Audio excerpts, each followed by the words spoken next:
We are back in the 13 realms and with a very, very special guest. We have Jeremy Crawford, actor extraordinaire, both on the stage and on screen. Jeremy, it's such an honor to bring you on to the 13 Realms podcast. Thanks for being here.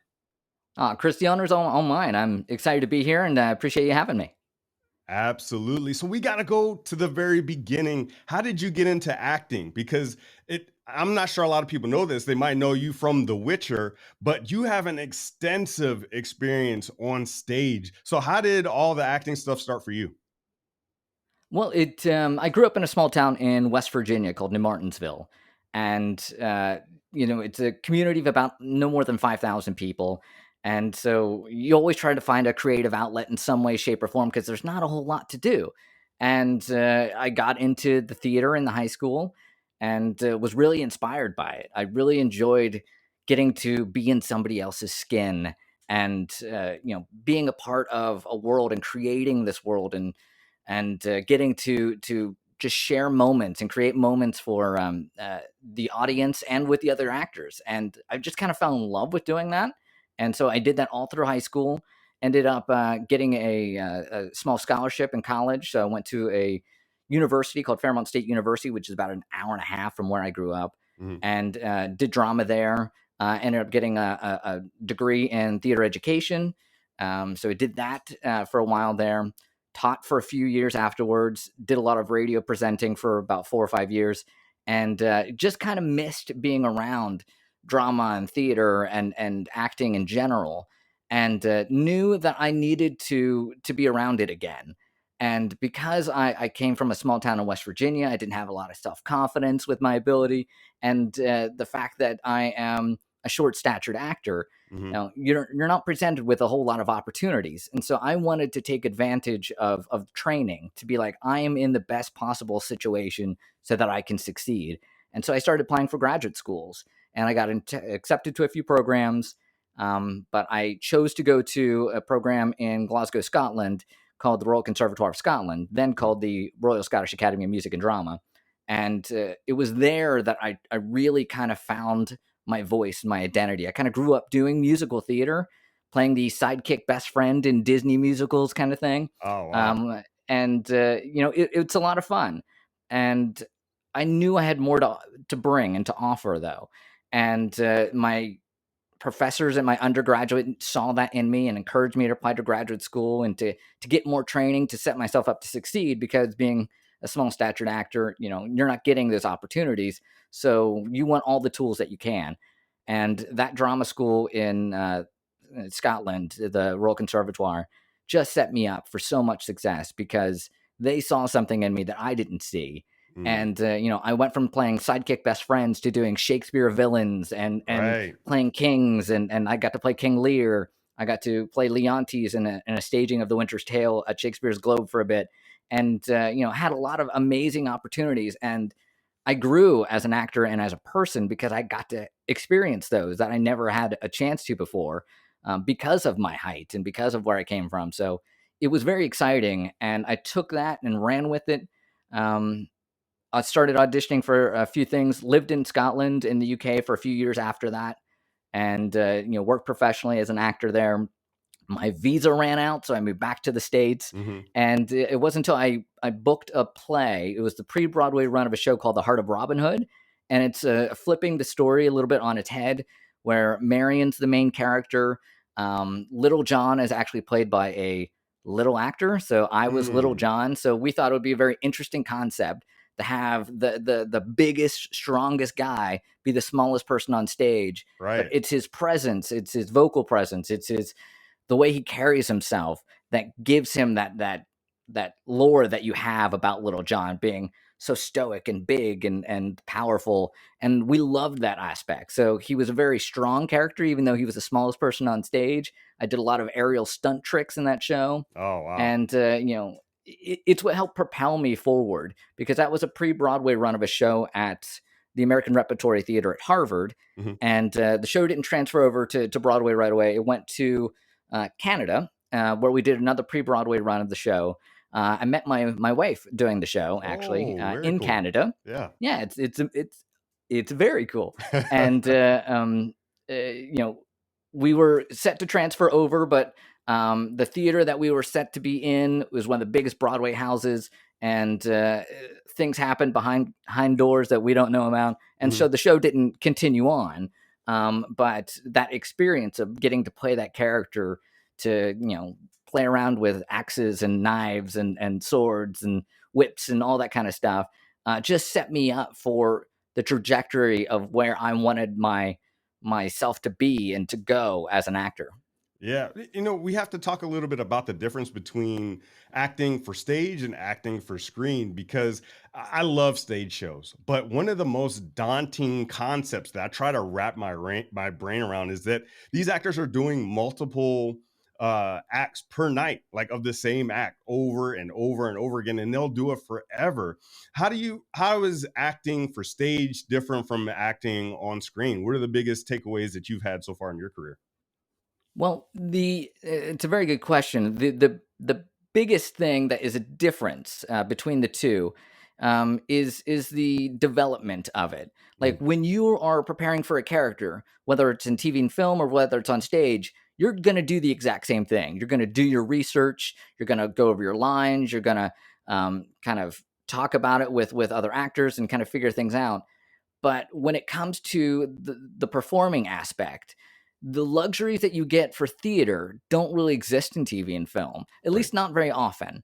So you don't get that chance to rehearse, because when you do a play, you rehearse for several weeks. You Mm, get to know the actors like very personally. You understand and create those relationships, and you start to find the nuances of stories mhm. by getting to play around with it in a rehearsal room, and then you get to perform it on stage in front of 1,500 people, and that's when you really start to understand the story. You find out where the funny moments are, where the Mhm. dramatic moments are, how to tweak it a little bit. So you say you get to do it over and over again, but that's a luxury, because Right. you Okay. find out how to better craft a character and how to better tell that story. So if you messed it up one night, you get another shot during the evening performance or tomorrow. So it's a lot of fun to have that. But when you're doing television and film, you don't always get a chance to rehearse. Sometimes for big projects, they'll spend a couple weeks having characters and actors bond and discussing the nuances of characters.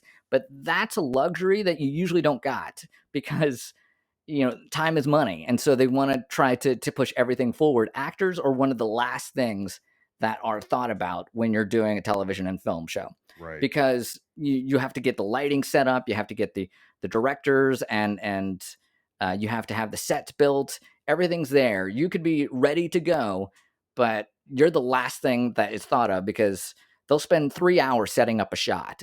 Let's say it's Mm, outside, and they have a window of about an hour before the sun sets. right. You better do your job. So you got to be come in fully prepared and ready to go at the drop of a hat. Whereas in stage, that's not the case. You get to rehearse and work that up.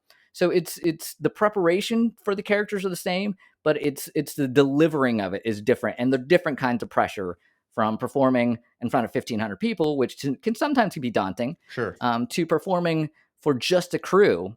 But you have to hit your marks and you have to hit your moments, because they have another shot happening, or we're going to go in overtime, and that's going to cause the production company to get mad, and so there's different kinds of pressure. But the creating of the characters are essentially the same. Yeah. So let's dive into that, because I mean you bring up so many good points about characters, and you got to hit the timing just right. And we were speaking about bringing Little John to life in a very big way with your stature. But when we look at Yarpen Zigrin, right? He is on stage, like he's a stage stealer, it seems like a scene stealer, if you will, because when he's there and he's like interacting with somebody, all eyes are on him. Tell us a little bit about how that opportunity came about, what went into the development of that character, and what was it like on screen? Yeah, absolutely.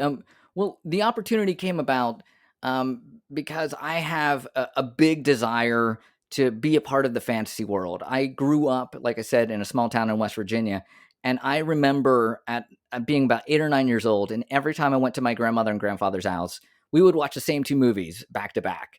and it would be Dark Crystal, Mm-hmm. and then Rankin and Bass's The Hobbit movie, which is a Yeah. cartoon animation film. And I was in awe of both of those. I got freaked out a little bit by Dark Crystal when I was a kid because the puppets looked a little too real. Yeah, they did. Um, That uncanny but valley. absolutely. Yeah. But the Rankin and Bass cartoon, I never got to see actors that look like me on TV. Mm. You get to experience those things a little bit differently when you can see yourself in those characters. And when I saw that film of the cartoon, even though it was a cartoon, I went, look, that's a little guy who can kick some butt, who has just as much strength and power and courage as the larger guys. Like, I want to do that. I Mm. want to, if they ever make a live action film of the Lord of the Rings, I want to be in it. Yeah. And obviously that has come and gone. But the opportunity to get to do The Witcher happened. And incredibly thankful to my wife because we always try to keep an ear out for fantasy stuff because I am a big fan of the fantasy genre. Mm-hmm. So I'm always reading fantasy novels. I read the first 2 Witcher books before they even announced that they were doing a Witcher show. Wow. And when they did, my wife happened to find out who the casting director was through social media. And she's like, you need to message the casting director. And I'm like, well, that's not something you typically do. You don't message the casting director Right. saying, I want to play a character. I want to be a part of the show. Mm-hmm. But she's like, but you're perfect for it. I'm like, well, I know that I'm perfect for it. But, a lot of times you tend to have larger actors using different kind of forced perspective or different technology to make them look smaller. And I thought, well, maybe that's the way they're going to go. I had no idea. And my wife was like, what's it going to hurt? And Right. I said, all right, yeah. So the casting director is based out of London. We happen to have a holiday in the UK. So she's like, let her know that we're going to be on holiday and you can meet. And I was like, okay. And sure enough, 5 minutes after I sent that email, I got a response that was like, yeah, we would love to see you. And I was like, what? Wow. That never happens. And I was completely shocked. And so on my holiday, I'm studying lines for my audition. I go in, and it is one of my best auditions I've ever had. I had such a great time, and walked out going, well, if I don't get it, then at least I know that I did my best. Right. And sure enough, I ended up booking the job, and getting to bring that character to life is a feeling that I can't begin to describe because, Yeah. as I said, when I was a kid, I loved the fantasy genre and wanted to play like a warrior dwarf kind of character. Yeah. And here I am getting to do that. And being a fan of the books before I even had the audition was made it so much sweeter to get to bring this character to life. Because when I read the books and saw how funny these dwarves were and how different they are from like Tolkien dwarves in the sense that Mm-hmm. that they're a little more crude. Right. They're a little more Definitely. vulgar. They definitely carry a big stick in regards to the way they present themselves. And I loved it because that's the antithesis of who I am. But that's Yeah. the luxury of being an actor is that you get to explore these different kinds of characters and be somebody who you're not for the sake of a story. And I loved the story. I loved the characters and the richness of this world that Sapkowski created. Mm-hmm. And so I was so excited to be a part of it and to bring that character to life. And it's an exciting opportunity, and that's kind of how I got blessed to be able to be a part of it. And I'm so thankful to Sophie Holland, who is the casting director on that show, Mm. because she, from day one, I think, really wanted to use little people actors, short stature actors to play the dwarves because it gave a sense of realness to the story. Right. And I'm so thankful for that because it's giving actors who don't get a lot of opportunities a chance to shine. And so it definitely changed my perspective on where I can fit in the industry, and it was just an exciting opportunity. Yeah, so shout out to that casting director because I mean that is such an incredible show. And I mean, when you really look at your performance, like I was watching your performance and I was trying to embody you for a second. I'm like, how do I bring that intensity to a scene? Because it almost seems like you would have a headache if you had to do take after take after take of some of those scenes. You'd have a headache from the intensity that character has. Like, where do you pull from for some of that intensity, that anger that Yarpin has? Well, you say it's anger, and it is, But what you don't necessarily see that jumps off the page right away is what's behind that. Right. Like people are like, "Oh, Yarpen's an angry man." I'm like, he is, but it's justifiably angry. He's not just angry. Like I said, I read the books, played the games, and so I know the background, I know the lore, and I know this character in this world, and I knew where I wanted to take it, and that aggression comes from the fact that he comes from a race that gets treated quite differently. You look at The Witcher in the first episode of the season one, and he's had the rocks thrown at him, spat on, Hmm. been treated poorly, and Yarpen and his men know exactly what that's like. When we first meet Mm. Yarpen in season one, he's in a bar, he's in a pub, and they're introducing the people who are going to be on the dragon hunt, Right. and I jump on top of a bar and I'm screaming at the barman. And initially you're like, wow, he's kind of angry, but Right. he's angry because if you watch what's happening in the background, nobody's serving them. The Mm. bartender's overlooking them.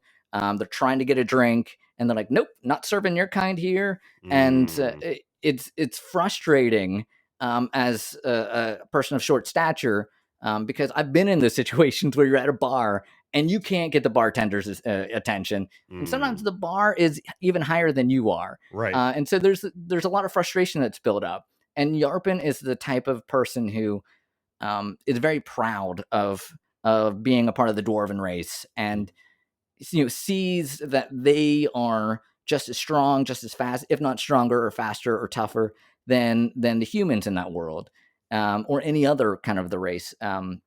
And getting to embody that and bring that to the screen was very important for me, because it showed that the little guy can be just as strong and tough and courageous. And so that anger, that jumping on top of the bar or screaming, came from a place of wanting to, the fact that you have to shout to be heard, the Right. fact that sometimes just saying something, they're not going to listen to you, Right. so I'm going to make them listen to me. And that's where I kind of saw Yarpen is being somebody, not that he's just yelling or being mad, is that he's being passionate, because Right. he believes in his people, and he wants to be treated equally, and he wants everybody to kind of get along. And you don't really think of that on face value when you just see Yarpen, and he's like very dismissive and he swears a lot.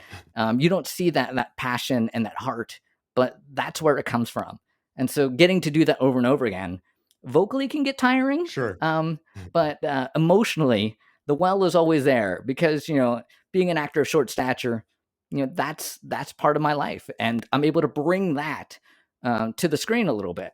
And it's very exciting because you don't get angry in your day-to-day life for things that you can't control in that way. Yeah. But getting to vent that on screen and getting to show that side is very therapeutic in ways. I believe it, because when you talk about what you're talking about, being seen, that's a very human thing that I think a lot of people don't even think about. It comes up very subconsciously when you look at things like social media, you look at things like media. People just want to be seen, they want to be loved, they want to be understood.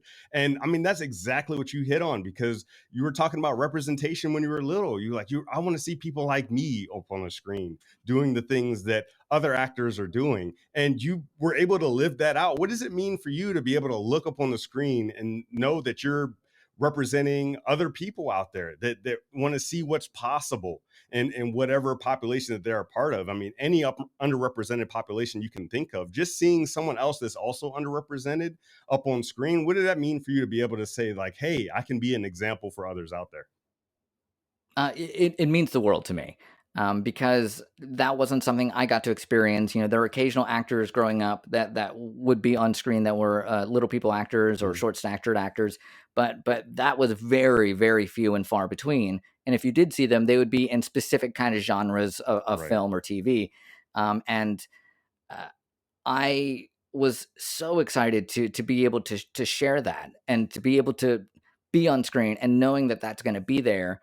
And the first time I got a piece of a fan mail, a letter from this guy who was an uncle, and his son has a form, or his nephew has a form of dwarfism, and said it meant so much to see somebody who's little on screen, who can be strong, who can be tough. Hmm. Um, I was able to show that to him. He's like, I didn't turn the volume on because you were swearing the whole time. But I was able to show him that, Right. like, look, he's able to be, right there, right beside Superman in Yeah. a way. And so it was very exciting, and I got a little choked up when I read that message, because that was something that I wanted so much when I was a kid, and get to be able to have kids now have that experience, to see somebody that is like them up there is pretty special. That is incredible. I'm sure there have been a few times in your career where going through the process of acting has changed you in an appreciable way, like just changed you, just the way you operate, whether it's in your career or even in life. Is there a moment or a story that really stands out in your mind that made a huge impact in who you are as a person? Yeah, I think that's a really good question. I think that there are moments on stage that you have where you truly get lost in the character, and I don't mean in the method acting sort of way, but Hmm. you're totally in the moment where you and the actors on stage are essentially in sync. You know exactly what the other person is thinking. You are embodying that character. The world is real to you in that moment. And I've had a few specific moments like that on stage and on TV and film, where you have those moments, and it's very much like if you're a golfer or a baseball fan. If hit the bat on the ball, or hit the golf ball on the head of the club right in the sweet spot, and it just soars. Right. And it what makes you come back each time is that feeling in your hands in the club, or on the bat when you connect with the ball, and it's just perfect, it's just right. And there was a moment when I played King Lear in Glasgow. My character picks up Cordelia, and she's dead, and he falls on the ground, and he's weeping for his daughter, Hmm. and he just dies of a broken heart. And being in that moment, and living that experience, was something that I never thought I could experience, being a smaller actor, playing a character like King Lear. So that experience in general was rewarding, but that moment I remember just kind of collapsing, and the tears were real, the emotion was real. The person that played Cordelia, who I was holding, was one of my closest friends from the program that I was in, and everything just kind of clicked. And it's those kind of moments that just kind of fuel you as an actor. I mean, you always try to bring that authenticity to the stage or the screen, but it's truly special when those specific moments just kind of happen and kind of click, and you're just zeroed in on them. Yeah. So I think those are those moments that kind of change you, and it makes you appreciate the human experience Hmm. that we all have. Outstanding, Jeremy. That's awesome. We'd be remiss if we didn't talk a little bit about Kingdom of Dwarves. Obviously, there are some things that are under wraps, secret back office or back tavern type of conversations that are going on. But tell us about how that connection was made. Did Evan reach out to you? How did that all come to be?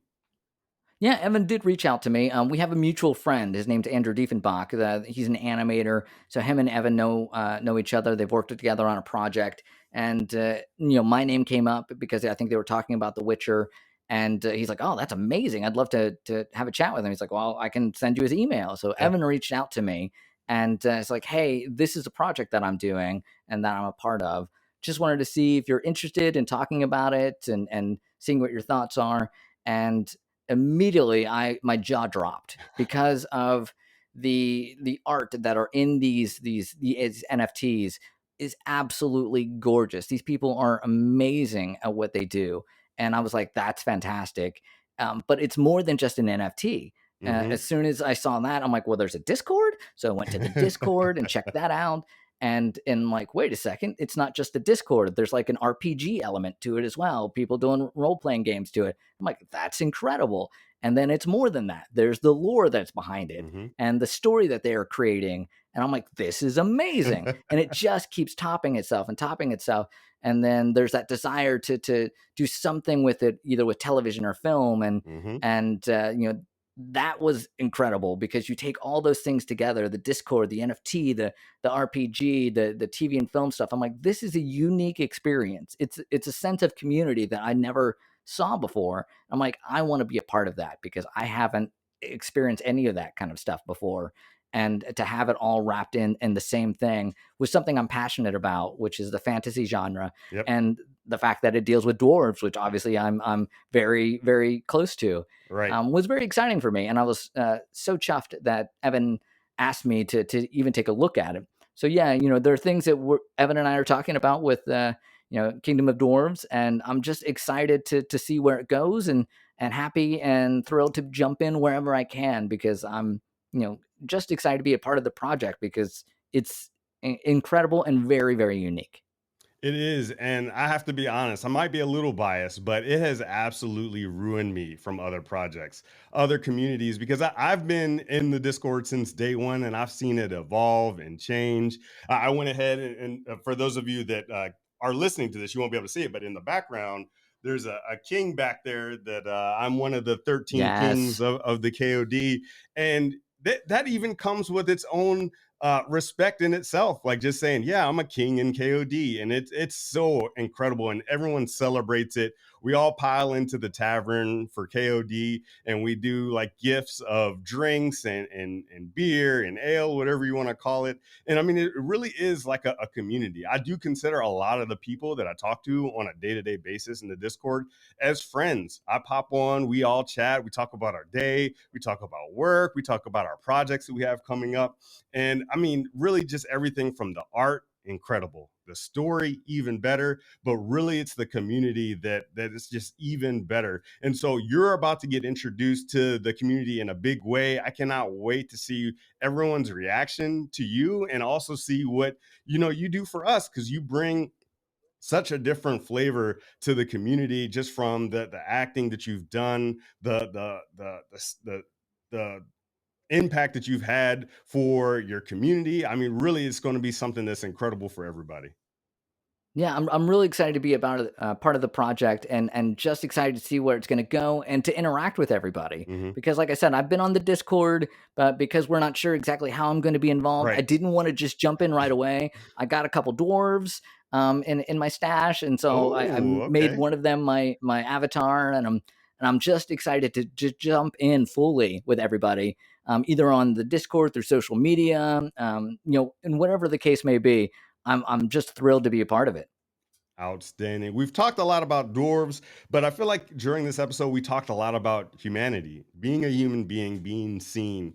When it comes to being seen, like a lot of people out there don't feel seen right now, whether they just do their job day to day, they're not seen by their manager, maybe they're not seen by some of their friends, the community, or even like their significant other. Their significant other doesn't see them for who they are at their core. What piece of advice would you have for those folks that aren't being seen, that feel like they aren't being heard? What advice would you have for those people to make their lives just a little better? The fact that they're not alone, especially over the what the world has experienced in the past few years.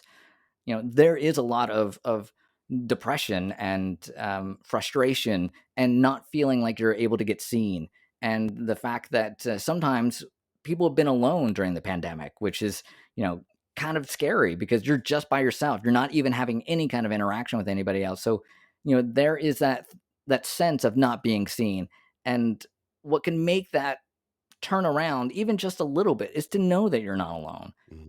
and you're not. There are other people that are experiencing the exact same thing you are, and you can find that sense of community in other places. If it's not in your hometown or in your household, even there are things like the Discord. You're talking about the Great Hall, or talking about having fake drinks and Yeah. stuff on the through the Discord and in the chats and everything. I mean, that's a sense of community right there. You feel like you're actually friends because you are actually friends. You have that deep and meaningful connection that you can make. So you're not alone. And the other thing I would say is to reach out. Don't just stew in that. Right. Find somebody there that you want to talk to, that you can have a connection with. That's the biggest thing, is just to know that you're not alone, and that there are other people out there like you, and seek them out and find that connection. Outstanding. I couldn't have said it better myself, Jeremy. For the folks out there that want to stay up to date with you and all the incredible things that you have going on in your life, what are the best ways that people can do that? Well, I have a website, jeremy-crawford.net. You can find me on Instagram, Jeremy Crawford Actor, and on Twitter, _Jeremy Crawford. Yeah, so those are the places. Shoot me a message. Follow me on social media. Um, you know, let's talk about the NFT world. Let's Yes. talk about Kingdom of Dwarves. I'm so excited just to be a part of the community, and obviously you can tell I'm just bursting to share everything and just jump in.